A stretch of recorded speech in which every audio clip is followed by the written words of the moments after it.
Hi, Cameron. It's so nice to have you on the show. How are you doing today? I'm trying to decide if I'm about to sneeze or not, but I think we've escaped it. I'm doing all right. And yourself? I'm doing fine, fine, fine. Okay, it's so nice to have you on the show today. And you see, now I'm about to recite my anthem. And I use the word anthem because I say those words all the time to all of my guests. So, firstly, Cameron, I want to thank you for two things.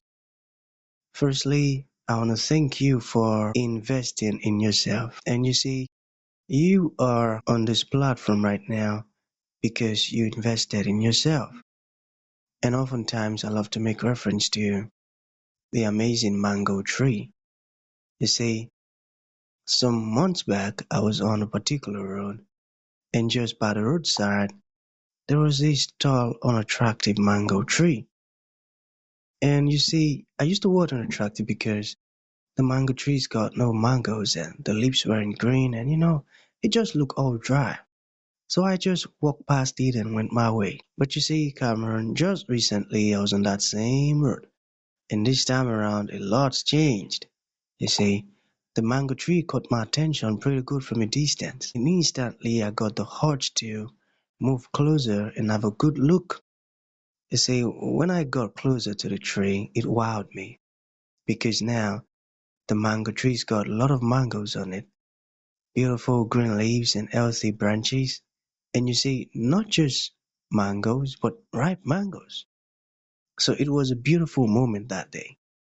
My point is the fact that you dedicated your time, energy, and resources to becoming the amazing person that you are today, that alone has made it really impossible for me to skip you.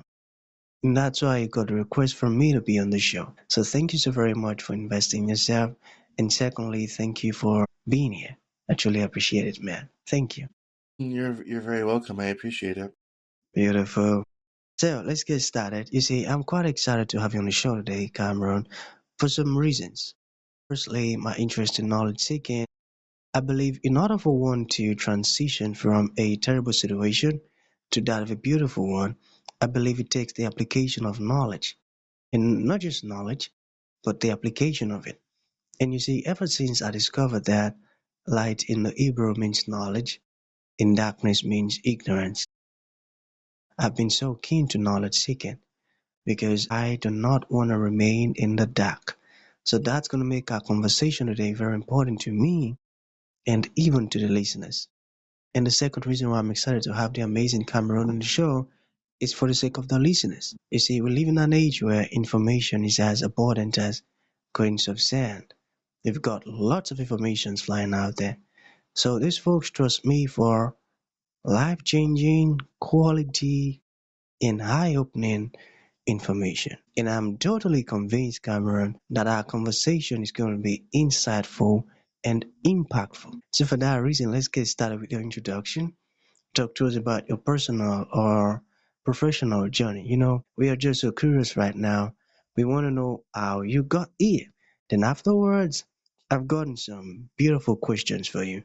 Okay, Cameron, over to you. Yeah, so my name is Cameron Lee Cowan. I'm the creative director of the Cameron Journal, where I do research and insights on society, culture, and the world around us. We have the news hour every Monday. We have a newsletter that goes out every Saturday.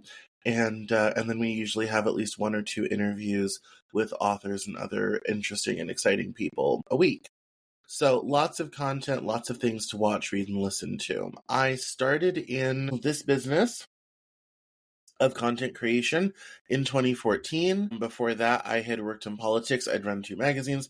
I'd worked in fashion. I'd been an actor. I'd produced theater. I was a classically trained gigging musician for a while on the nursing home circuit, which was always fun.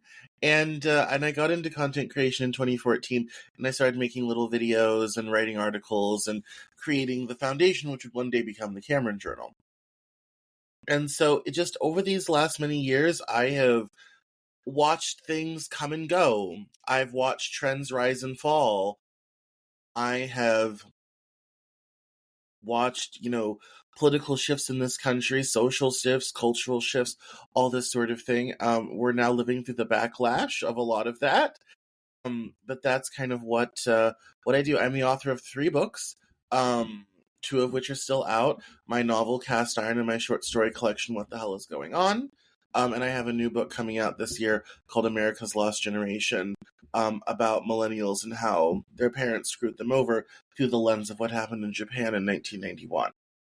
And that's kind of where we're at and how I got here today. I was born in Denver, Colorado. I left for a while. I went to high school in Denver, lived there until 2014 when I moved to Seattle, and now I live near New York City in Connecticut.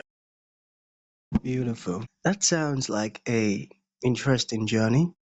You know, the stuffs you engage into, various stuffs, and that's amazing. Okay, you mentioned that you are an author. So, when did you started writing? Like, what was your first book about? What's the title? And what was the inspiration behind it? My first book that I ever released was called Cast Iron, a novel, and it is about a young man in northeastern Missouri who kills his stepfather with a cast iron frying pan and his life afterwards. And that was not the first thing I ever wrote. I wrote many things before that, but that was the first thing I actually put out into the world. As far as inspiration goes, I'm very inspired by everyday events. I think there's a little bit of drama everywhere. No matter what it is, no matter what people are going through, there's a little bit of drama everywhere. And presented the right way, it can take on a literary quality, and that's kind of where I focus. In my short story collection,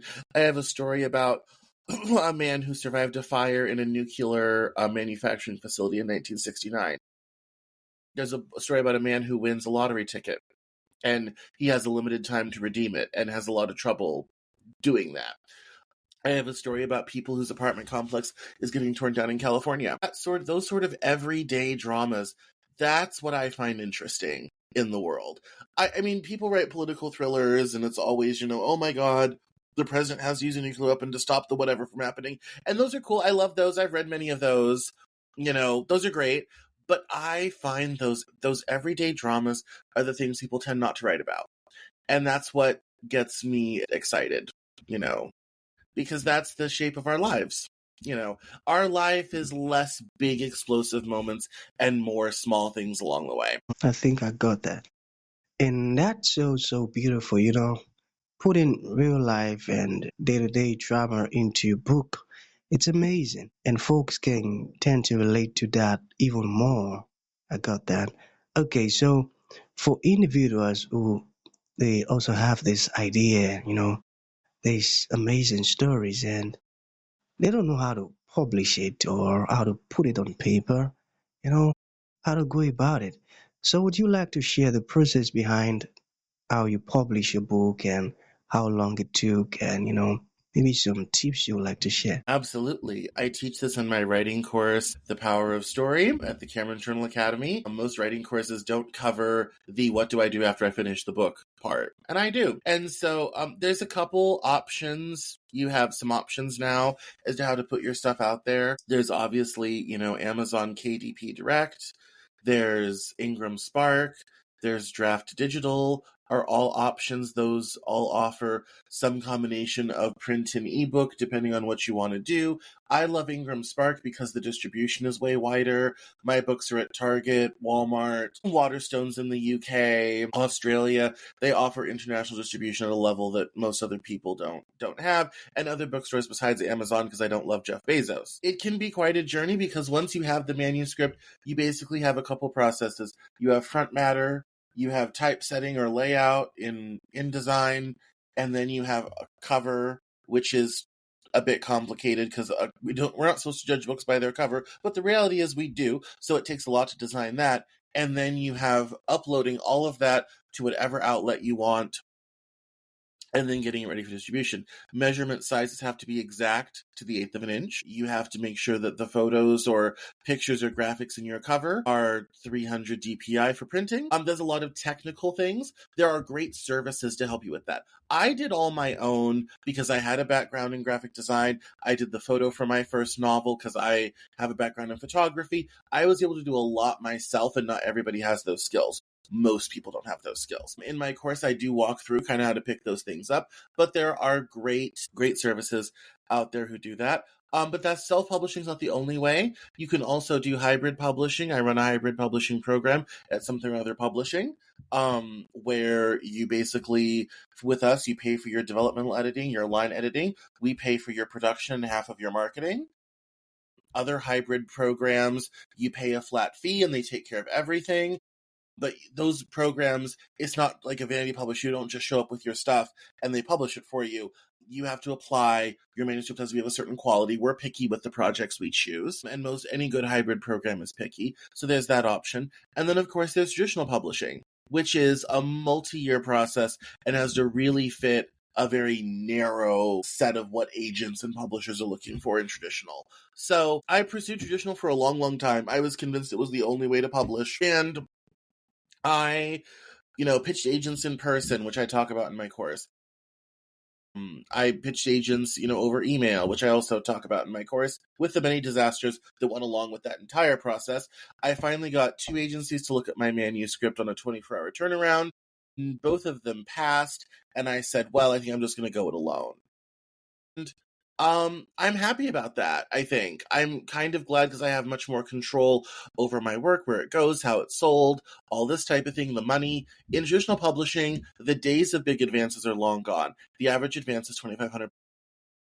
The days of big marketing budgets are gone. Most people don't even get any marketing. They send you 10, 15 books to kind of sell giveaway on your own. You want to do an author event, great, you can arrange that yourself sort of thing. So I'm like, well, if I'm going to be doing all the work, I might as well keep more of the money.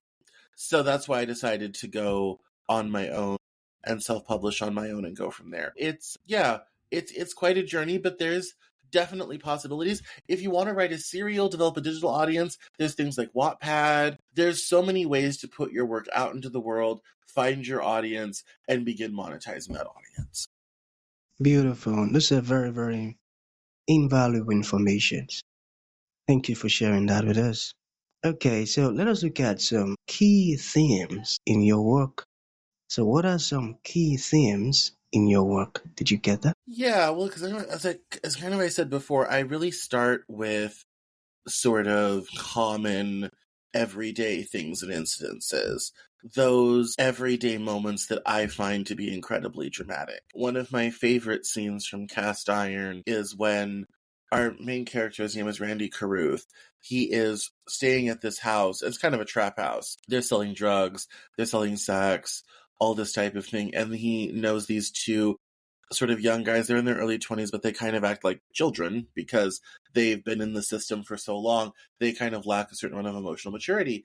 And they're sitting around in the living room eating cereal and watching Disney movies on VHS tapes. And it's kind of when he first meets them, and they're just kind of, watching them and having fun and all this sort of thing. And then later, when they all have to sort of leave and escape that situation because things have happened, one of the first things they grab and gather is the VHS tapes. My work is full of stuff like that.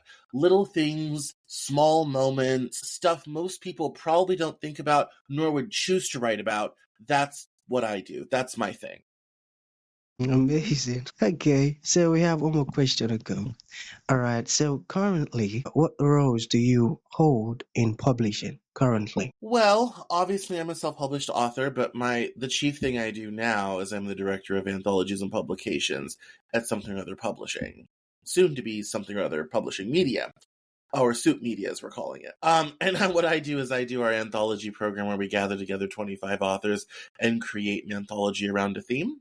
Our next one's going to be called Fantastic Worlds, and it's science fiction and fantasy, which we're very excited about. And then I also do our hybrid publishing program for single authors. Our next book out will be called About Not Losing.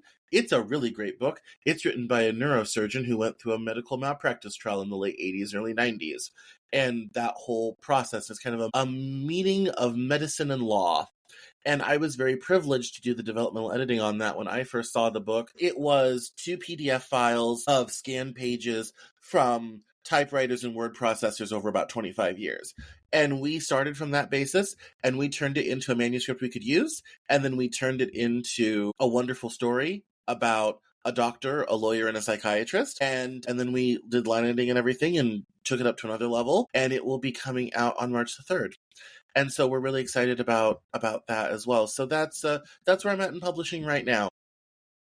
Beautiful. Thank you for sharing that. Okay, so what was your first experience in politics? My first experience in politics in 2002, Colorado earned a new seat in our national legislature, the House of Representatives, because our population had grown. We only had 6, we'd gotten 7, and the new 7th district was in my parents' neighborhood. So the guy who first ran for that seat was a guy named Bob Beaupre, and I worked on his campaign when I was 14 years old. I'd gone to local elections and caucuses for president with my dad as a kid. That was the first campaign I ever worked on. Because my parents were very civic-minded. That was my first campaign I ever worked on. And it was nothing glamorous, let me assure you. It was stuffing envelopes because we had physical mail to send out back then. It was getting phone lists ready for people to call. It was calling people, this sort of thing. But that was my first kind of big time in politics, and was working in an office a couple days a week and learning how a campaign goes. Okay, so that's a good one. To bring this to an end, Cameron, what would you like to leave the audience with, like a final thought? And to those folks who like to reach out to you, learn more about everything we've discussed, or even make a purchase of your amazing course, how can that be possible? Yeah, so if you are interested in following me on social media, on Instagram, Twitter, on LinkedIn, it's at Cameron Cowan. It's at Cameron Journal on TikTok and Blue Sky. And if you want to find my course and my book coaching, head over to CameronJournal.com/coaching, or just find it in the top menu. It's easy to find. And then my final thought would kind of be, if you are a writer and want to keep writing, keep going. Nothing starts until it's on the page. Once you have some words on the page, you can do something. You can edit, you can cut, but if it's not on the page, you can't work with it. So if you're writing, get what's in your head on the page as fast as humanly possible and go from there. And if you're politically minded, we're going through some tough times here in the US. Stay strong, take care of yourself, get rest. You're going to need Beautiful. it. Nothing starts until it is on the page. I got that. Yes. Beautiful. So that's going to be the end of the show, Cameron. Thank you for coming, and thank you for sharing all of this stuff with us. It means a whole lot, man. Thank you. Thank you so much.